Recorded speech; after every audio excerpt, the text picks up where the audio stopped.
Today our topic is fallacies of relevance.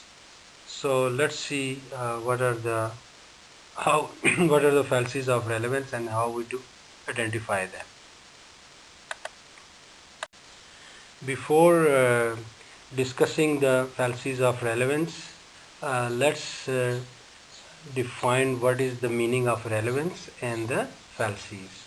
So, relevance definition is the degree to which something is related or useful to what is happening or being talked about. So, what is the relevance between the two things is called relevance. So, as we already discussed in the previous lectures, the definition of fallacy. So, fallacy is use of invalid or otherwise faulty reasoning or wrong moves in the construction of an argument. So when we are using invalid, false, or wrong reasons to prove our argument is called fallacies. So let's see how what are the fallacies of relevance is. A fallacy of relevance is one where the argument in which it occurs has premises that are logically irrelevant to the calculation. So, like we have already studied in the previous lectures, that when there is a new relationship between the premises and its conclusion and become irrelevant is called the fallacies of relevance. So basically is a fallacies of irrelevant when there is no relationship between the premises or the grounds upon which we are going to prove the result. They appear to make sense though, which makes them difficult to identify. But some but these arguments make it sense sometime, and it is very difficult to identify fallacies of relevance. For this reason, it is very important that we should see these flawed arguments so we can defend those arguments or identify those fallacies in the opponent's argument. What is flawed about an argument with a fallacy of relevance is that the connection between premises and conclusion is emotional. So this is another thing to identify the fallacies of relevance, that there is a not there is a not logical relation, but it is a emotional relation between premises and the result or the outcome. To recognize this kind of fallacy, you need to be aware of the difference between argument that use genuine evidence and those that rely on an emotional appeal. So it is very important for us to see that this argument is based on the some real evidence or just it is an emotional thing. So the fallacies of relevance are attempts to prove a conclusion by offering consideration that simply don't bear on its truth.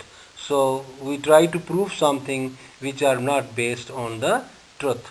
So usually it is the commonly appears as that last resort when evidence or rational argument fail to convince a reader or convince the opponent.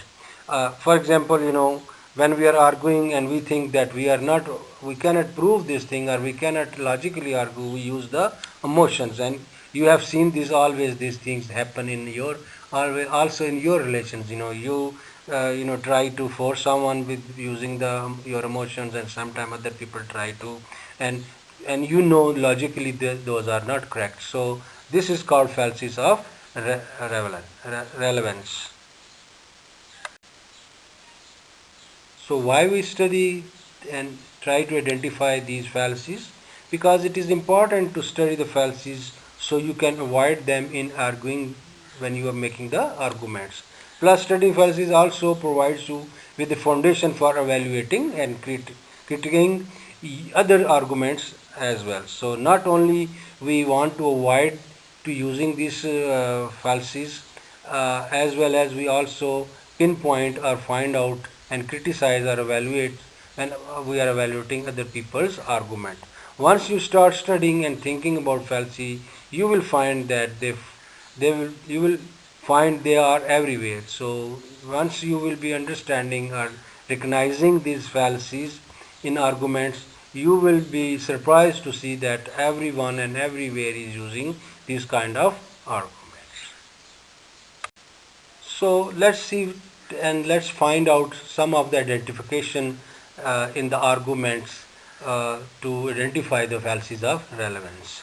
So number one is the appeal to force. It occurs whenever an argument is put forth a conclusion and either states or implies that if the listener does not agree, then he will somehow be harmed. The threat can either be physical or psychological.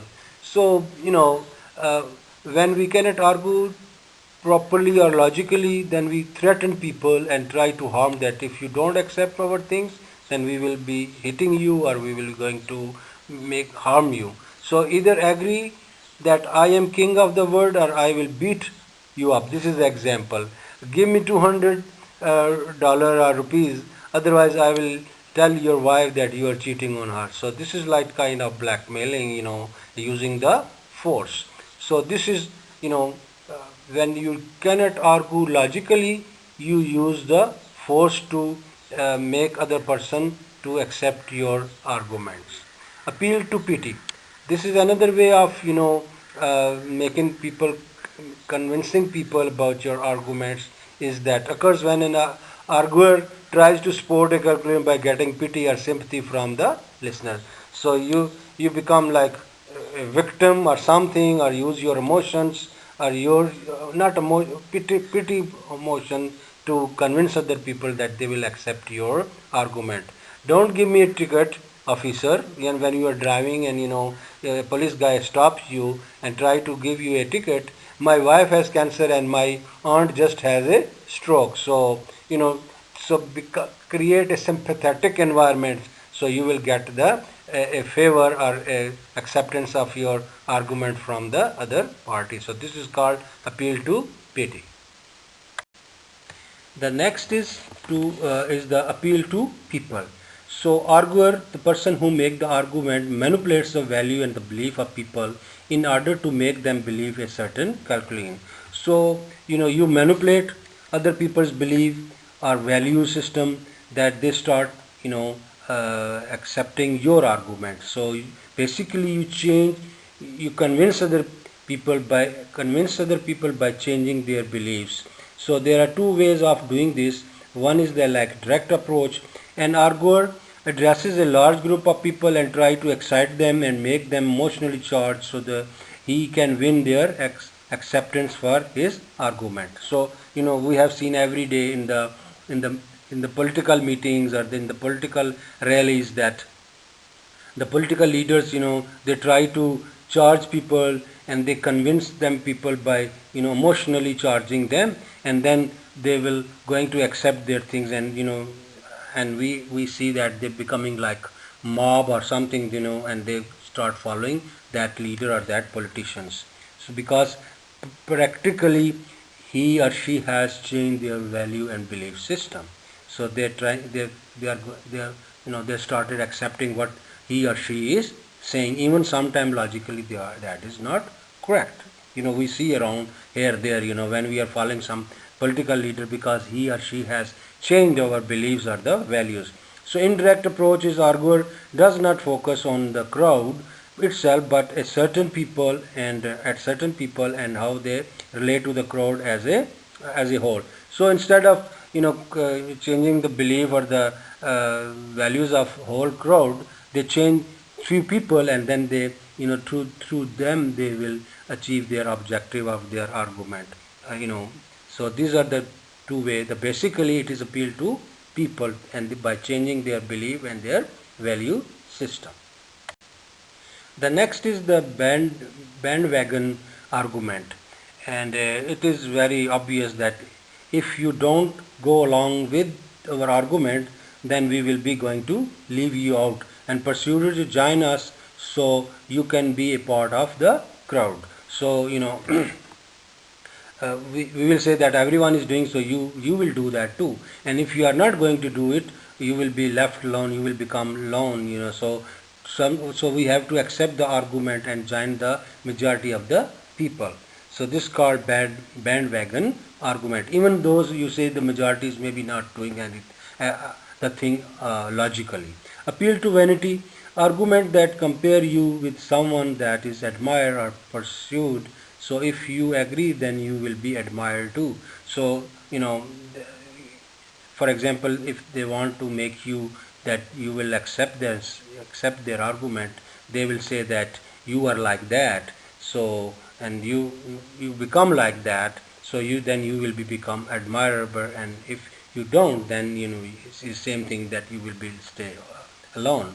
Appeal to snobbery is also similar to the vanity, since it implies that you will be part of the elitist crowd if you go along with the arguer. So it is like usually it happens, especially with the kids with the school that come with us, do the things what we are doing, and you will become the elite, you will become the big person. If you don't do that, then you will be become miserable. So then you have to accept there is sometimes is called peer pressure. So you will accept that pressure and start accepting their argument, even that those arguments or those things are not logical. uh, the next fallacies of relevance is that sometimes when people argue against the person with whom they are debating, so one person makes an argument and the other person replies with a criticism, not one made about the argument but about the person himself. So instead of talking about the topic we are discussing, we start discussing the personality whom is argument about that topic. So it is like ad hominem abusive. So standard ad hominem argument where the second person criticizes the argument instead of his argument. So instead of criticizing the argument, we start criticizing the arguer. For example, John say I should quit smoking because it's bad for me, but he practically an alcoholic. So how is he to give me advice about my health? For example, when someone is telling you quit the smoking, and we say, oh, you are yourself an alcoholic, and how you can tell advising us that we should quit the smoking, even though his argument is right, but since his personality is not right, so we are not going to accept that. So the next is the ad hominem circumstantial. So similarly to ad hominem, except the second person's criticized circumstances or conditions surrounding the arguer. So for example, you just want me to break up with my girlfriend, so you can ask her out. So even sometimes we try to stop some person that don't do this, but we thinking you are stopping me because you want to do that. For example, don't do this business. If someone is saying don't do business, that, but we are thinking because he's stopping me to do this business because he or she wants to do business him or herself. So these are like our behavior, his behavior or his thing is becoming the our we start criticizing that. The next is tu quoque. So it's mean you too. So in this, the second person criticized the arguer for acting like a hypocrite or for arguing in a bad faith. So, for example, you are one to yell at me about being messy, and your own bedroom looks like a pigsty. So it's mean that if I will tell you go and clean your room, or you are dirty or you are messy, so instead of you are arguing with me or doing something, you start telling me that, oh, your bedroom looks like a pig's house, a pig's home. So but remember, there are times when a criticism against a person can be properly backed up. So sometimes when you are criticizing person, it is a logical criticism, so it is have a backed up mean it has reason to criticize. So you lie, you cheat on your wife, so you steal the car, therefore you are a bad person. For example, you are lying, you are cheater you cheat on your wife and you also steal the cars, it means you are a bad person. The main point here is that the second person is bad, not that his argument is bad. So the premises here, his behavior are supporting of calculation, so no fallacy is committed here. So when your argument is correct and your result, your calculation is correct, even your behavior is not maybe right, but still it is not the fallacies of relevance, or fallacy is not committed here. The next fallacies of relevance is the accident fallacy, and it is committed when a general rule is applied to a specific case it was never meant to cover. So sometime we try to apply a general rule to a specific case, even though that particular case is not covered under that general rule. So that's called accident fallacy. So like for example is birds can fly, therefore Amos must be able to fly too. So MS is also a bird, but it is not coming under the specification or under the rule of those birds which can fly. So this is called accident fallacy. So the next is straw man fallacies, and it is basically in this an arguer distorts his opponent's argument, then defeats that change the argument. He then calculates that he has defeated the original arguments as well. So what they do, they distort basically opponent's argument and then defeats the change the argument. That they change the argument and take to another place, to another dimension of that argument, and he then calculates that he has defeated the original argument as well. He's changing, then saying that he has defeat in the arguments, and and then also saying that he also won the original argument as well. For example, many people stand in support of women's rights. They argue it is women's right to choose whether to have an abortion, but abortion is a murder. How can these people defend the murder? So this is an example of straw man's fallacy argument. Next is the missing the point fallacy of relevance. In this fallacy, the premises actually support a calculation, but a different calculation than the one presenting in the arguments. So usually it is possible to figure out the correct calculation since it is what actually follows from the premises. So what we use the premises and get the actual calculation, but that is not the calculation we are talking about. That is not the issue we are talking about in the arguments. So usually it is possible to figure out that correct calculation since it is what actually follows from the premises, and that calculation looks you to good, but we are not talking about that particular calculation. We are not arguing about that. So for example, American prisons are becoming overpopulated. That means we need to start executing more people to get more space. The logical calculation of this argument is that we need to either build more prisons or find different ways to rehabilitate prisoners, not that we need to kill more people. So killing is maybe reducing the things, but that is not the topic argument. That is not the things we are talking about. So this is the way we missing the point. We miss in this argument. In this fallacies actually we are talking about something else instead of what we are originally discussing. The last fallacies of relevance in our lecture is red herring. This fallacy involves changing the subject of an argument to a slightly different topic to throw the other person off, your opponent. What you do, you change the subject of an argument slightly from different from the topic, so to throw the opponent off. Then a calculation is drawn based on this altered argument. So example is people say fast food is cheap and not hard to get. But family dinners are an important part of, this is the argument or this is the statement. But what we do, we are going to change the argument topic little bit. But family dinners are an important part of keeping a household together. Without quality time, most family would fall apart.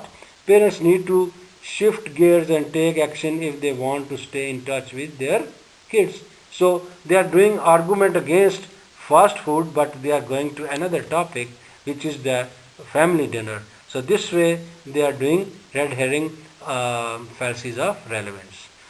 So I hope you guys have understand about the how you identify the fallacies when you are arguing with someone, both sides. You don't use those fallacies of relevance in your arguments, and if someone else is using, you catch them and you correct them. So this was the basic objective of this lecture, that when you are arguing, you know and you have to watch for these fallacies of relevance in your discussion. I hope you you you understand this topic. Plus, if you have any question, please let me know. Thank you very much for your time.